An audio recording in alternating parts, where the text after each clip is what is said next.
Hi Soul Space, Sheila Hill here, and it's Tuesday at lunchtime. Excuse me, I'm just following up with last night's live that I did on the concept of oneness and why we are here.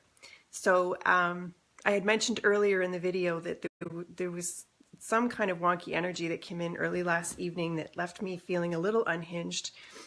So after I got off doing the live, I was like, oh, I forgot to tell them about this and I forgot to tell them about that. So here I am posting the part 2 to last night's video.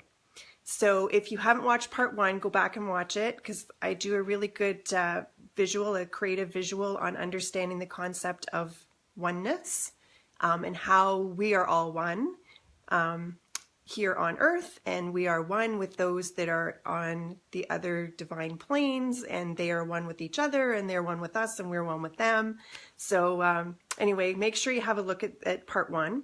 So part 2 of the video today are all the things that I forgot to say. So one of them is ask. Ask, ask, ask. We live here through the separateness of our ego so that we can have free will. And in this free will, it's sort of like the one rule that is absolutely never, ever, ever broken by our guides, angels, and masters, that we have free will to experience and do whatever we want. As far as I understand, Earth is the only sort of free will state that there is currently in all of the galaxies that are known. So we can celebrate that we have free will, but it also means that we don't automatically get help. So when we're going through difficult or trying times in our lives where we feel like we're being tested or that we have lessons that are being experienced, don't think that your guides, angels, and masters will automatically step in for you to help you unless you ask. It doesn't work, that whole assumption of, well, of course I don't want to be going through this. Why isn't something or someone, if God loves me or my angels and guides are trying to guide me or if the universe actually has my back, why is this not different?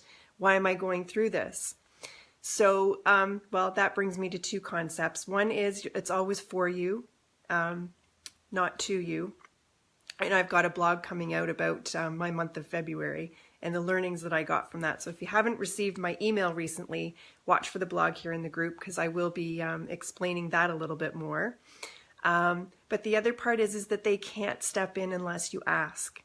So it's not a matter of, I know when I used to do my talk about angels, excuse me, I would say to people, like, ask the angels to help you get parking spots. Ask the angels to help you, whatever, find something that's on sale or whatever. And people would shrink in humility a little bit and say, like, oh, well, no, like the angels should be helping the people that need more things that are more basic than that. And the truth is that there are so many of them. There are way, way, way more many spirits in that realm that are available to help us, and they don't have resistance. They don't have to get on a plane or train or an automobile to get to us. It's like the sun. The sun's light can shine on so many people in so many different countries all at the same time, and so can the angels, guides, and masters. So asking them for help for some of the more what we would consider in the human world mundane things, like for parking spots, which it actually works, by the way, is not mundane at all, but it also puts us into the practice of including our guides, our higher selves, the angels and the masters in our day-to-day lives. So talk to them when you're driving. Ask for signs, ask for guidance, ask for help. When things get difficult, when you're feeling more challenged, then surrender and ask for help. There is no hierarchy. There is no, oh, well, I can't really ask, Archangel Michael for help regarding this thing because he's the head guy.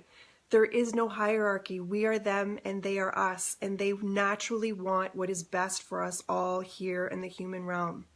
They also understand that being here and being separated from the oneness i.e. living through the ego in separateness, is very, very, very difficult.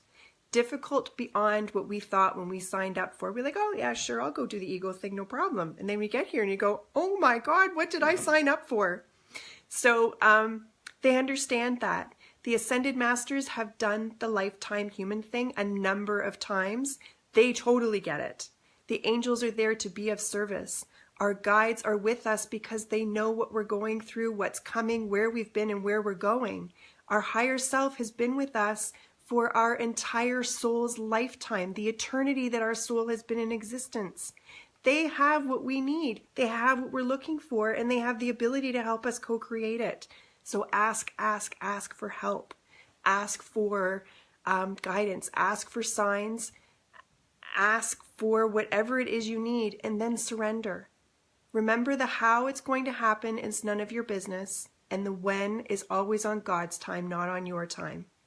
So I really wanted to make sure that when we talked about the concept of oneness, that you come away with an understanding and an inner knowing that there is so much more in the unseen that is available to help you than you probably even realize, and that there is no shame, no guilt, and no humility in asking. You just have to ask, and they will step in.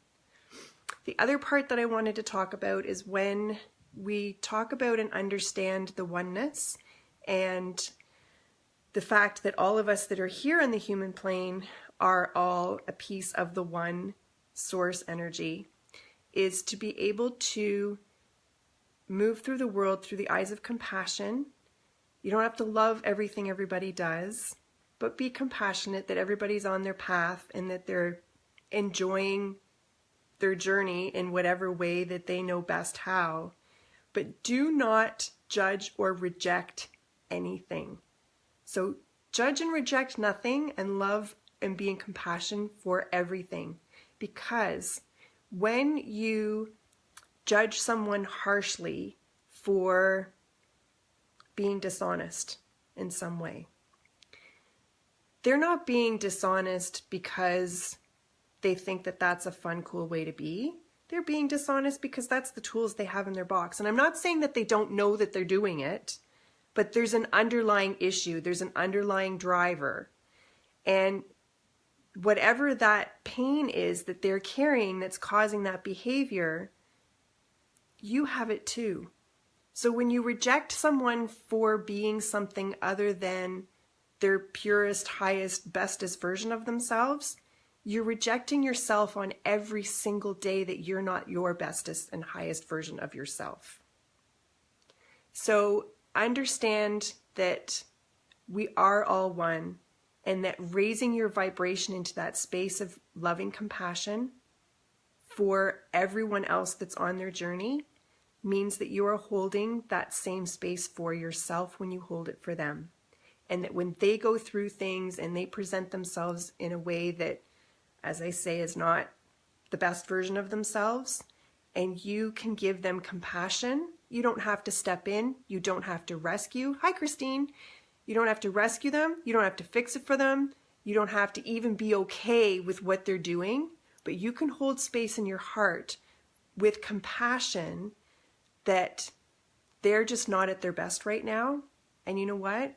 By doing that, you heal all the times that you were not at your best. So reject nothing. And don't forget to ask. Ask for help. And then, so I'm going to tell you a really a cute little story, and then I'm going to cut this off. So when you ask for help, be open to the how they're going to help you and the signs they're going to give you to be anything, and it can be another human. So there's this story that I read, and I've seen it a few times. There's a man, and he's like sitting on the roof of his house or something. There's been a horrendous flood, and he's sitting on the roof of his house, and he has faith in God, that the universe has his back, and that this is not going to end in tragedy for him. So the floodwaters are coming up, and people come by with a boat, and they say, come in our boat. And he sits on the roof of his house, and he says, no, it's okay. I'm going to be fine. And in his mind, he's like, God, universe has my back. It's going to be okay. So the people on the boat keep going. And then like the Marines or something comes by and they're like, sir, get in the boat, get in the boat. And he's like, no, I'm good. The universe has my back. God loves me. I'm going to be fine. It's coming. Help is coming. And then like the fire department or something comes by and, you know, a helicopter say, and they drop a ladder and they're like, get on the ladder, sir. Get on the ladder, sir. We're here to save you. And he's like, no, it's fine. I know that God and the universe have my back, that I'm loved and I will be saved. And he dies. He drowns in the flood. And he gets to heaven and he says to God, what happened? I had such faith in you. I went through everything that I went through knowing that you loved me and you were going to save me. What happened? And he said, God said to him, I sent you, your friends, on a boat. Then I sent the Marines. Then I sent a helicopter. What is wrong with you? I was trying to help the whole time. So that's kind of a cool story to end today's live, that the help that we receive from our guides can come in many, many, many different forms, and just be aware of it. Just be open to receiving. So I hope you've enjoyed part 2 of last night's part 1. Make sure you watch both so you get all the learnings and all the insight from both of them. And thank you for helping me build this community. I love you all, and I will see you next Monday night. We'll talk to you soon. Bye-bye.